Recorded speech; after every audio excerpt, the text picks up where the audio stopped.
Maithili express की शानदार प्रस्तुति।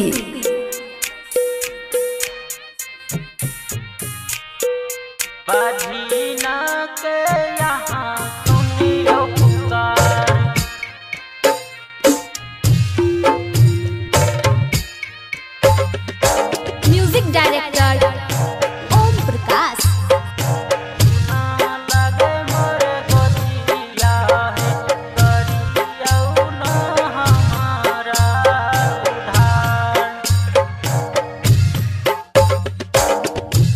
हे छठी मैया सुना सुन लगई मोर गोदिया है, सुना लगई मोर गोदिया है, करियौ न हमारा उधार। बाजी न के यहाँ सुनियो पुकार। छठी मैया सुना सुन लगई मोर गोदिया है, सुना लगई मोर गोदिया है, करियौ न हमारा उधार।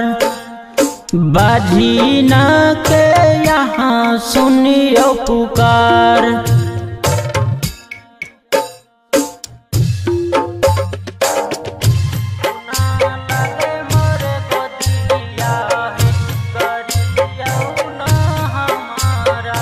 Music director Om Prakash.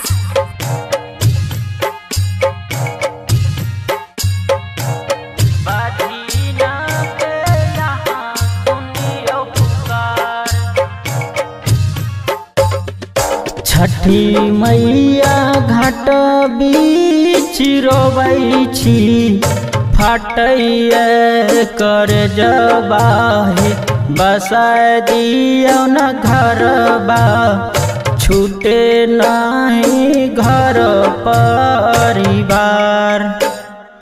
करियौ न बिनती स्वीकार। हे छठी मैया जोर जोर कोनिया चढ़ैबा है, ललना खेलबै के दियौ न अधिकार। बाजी न के यहाँ सुनियो पुकार।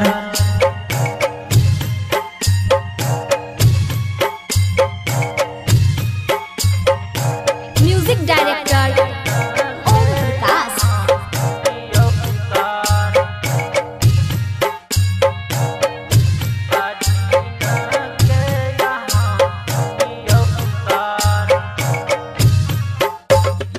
हे ननदी जे मारई ताना, गोतानी दिया दानी है, सासू बोले को बोलिया है, उठी जई तहियारथी हमार, उठी जई तहियारथी हमार।